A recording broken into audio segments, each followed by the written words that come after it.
Hi, welcome back to my garden.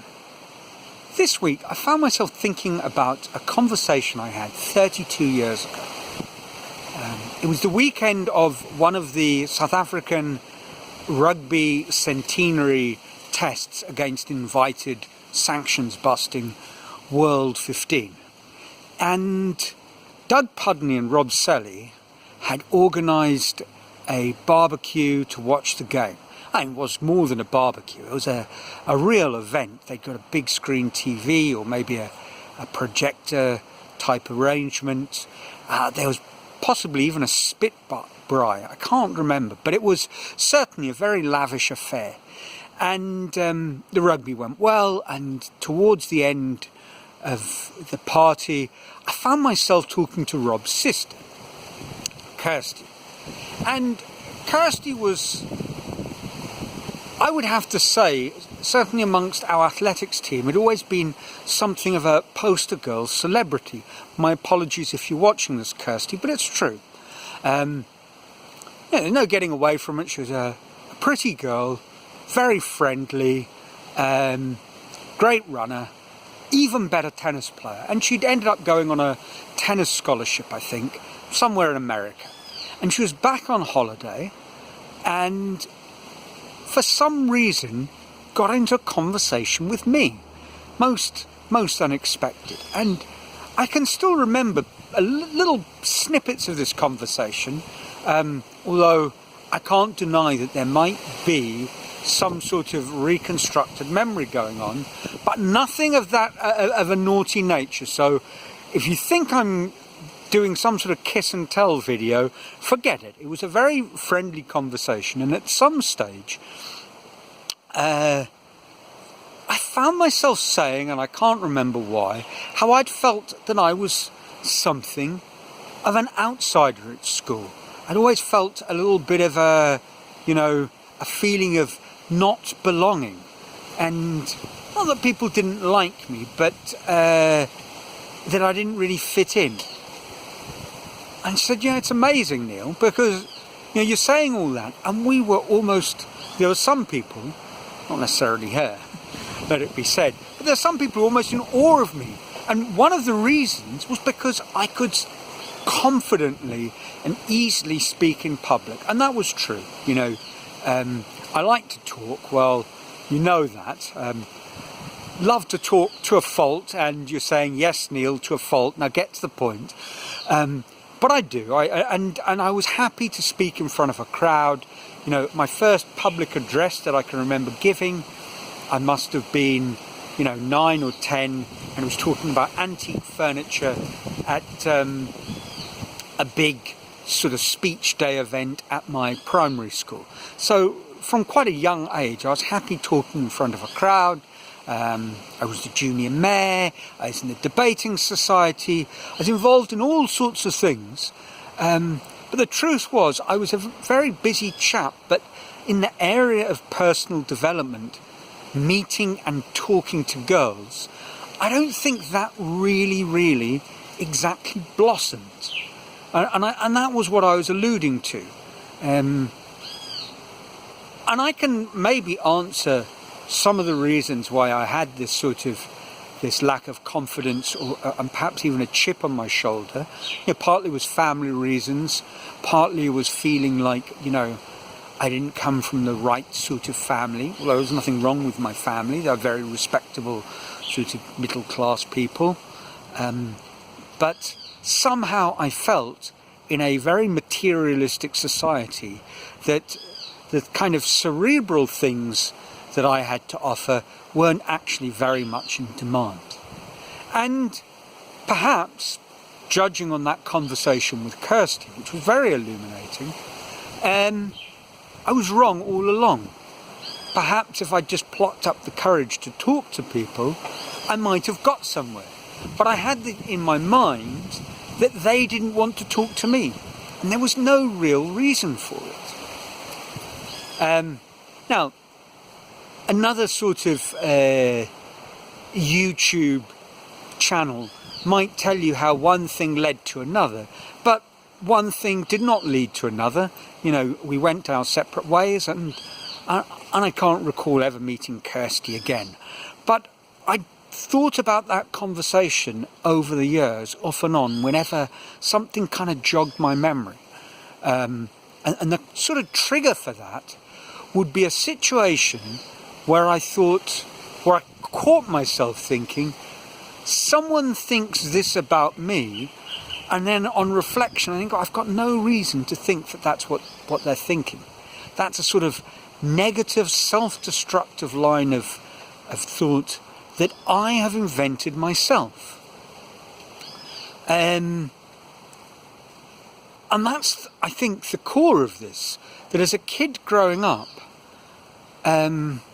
these opinions that I thought other people might have of me were, of course, opinions that I had of me, because I had no idea what they were thinking. And unless I'd actually spoken to them in a sincere, frank sort of way, nor would I ever get an idea of what they were thinking.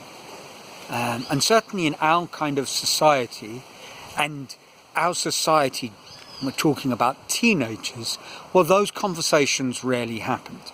You know, if you had the right sort of best friend, you might have that sort of conversation with them. But they certainly weren't sort of conversations for a more generalised friendship group. You know, perhaps things have changed. But what got me thinking about this week was, once again, I found myself going down that self-doubt, negative spiral. I'd been in touch with someone about participating in an art event, and I'd found their replies, we were communicating via WhatsApp, a little underwhelming, a little cold perhaps, certainly not very enthusiastic or Brazilian. And I wondered, maybe I've said something. I'm writing in Portuguese, and my written Portuguese is dreadful. My spoken Portuguese is full of errors, but people kind of know what I'm saying because I say it confidently. But my written Portuguese, I have a feeling, doesn't get beyond the obvious glaring grammatical errors. There I'm doing it again, judging how people see what I'm writing with no real basis. I mean, there are grammatical errors, but is that what they're thinking about when they're reading what I'm writing? And what I was inferring from his reply was all imagined. And as it happens, we exchanged some voice recorded messages on WhatsApp, and those went a little bit better. And eventually we met up, and the meeting was fantastic. He was incredibly enthusiastic.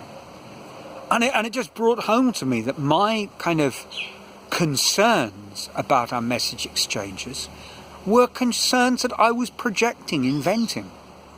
And that process starts very young. Our incredible ability to think we're right about other people's their opinions of things, and in fact of us. And we have no reason to believe what we believe. And it struck me as well that in our modern digital age, more and more our exchanges are being done through social media of one form or another. And it's not that brevity is the soul of wit. Alexander Pope, maybe, but I'm going for Pope. Brevity is the soul of wit. No, brevity is the soul of linguistic poverty. And that's what we're doing now. We're sending these empty messages, and we project any sort of emotion or deeper content onto a message very often based on no substance whatsoever. And that's quite worrying, actually. And of course, a lot of that conversation is taking place in the context of some sort of leading the witness, because the conversations that we're having with people that we don't know that well. I mean, I never knew Kirsty very well. We'd spoken at athletics meetings when in between races, and that was it. She wasn't a close friend before or afterwards. But because it was a kind of gathering, a social gathering, and of course a lubricated social gathering, and everyone was in a good mood because it was a great day, and the spitbraai was fantastic, if that's what it was, but it certainly was wonderful food. South Africa had won their rugby match, everyone was happy, and we had an interesting conversation, and it got beyond just exchanging pleasantries. And because it went beyond pleasantries and was honest and sincere, I can't say if Kirsty got anything from the conversation, but I did. I learnt something about my own thought process. Of course, it took me decades to really process, manage, and eventually act upon what I'd learnt. That's another story, some of which I've told before, and maybe some of which I'll talk about in the future. But how is that conversation going to happen in this abbreviated type and run sort of conversation? I'm working on it. I've started my chess blogging and vlogging, and to try and get a better feel for the chess blog, I've been throwing out kind of baited hooks, as it were, or questions that I post on the forum, and then I put a reasonably long answer, maybe a paragraph rather than a couple of sentences, and then see what happens. And of course, a lot more has happened than has been a response to my blogs. And there have been interesting replies, and obviously it's all very much within the context of chess and chess learning. But it's a good way to start experimenting with how one can exchange non-trivial, banal, generic information on the internet. In short, how to have a conversation that goes a little bit deeper more quickly than is generally the case. So that's it this week. That's my little conversational hook that I'm throwing out into the YouTube murky waters. And you, my friendly fishes, have a little nibble, leave a comment, let me know what you think, say something nice, or at least, if you can't say something nice, say something witty, and if not, that's also okay. And until next week, I hope you're well, your lives are filled with joy, you're keeping safe, and from a sunny Brazil, ciao.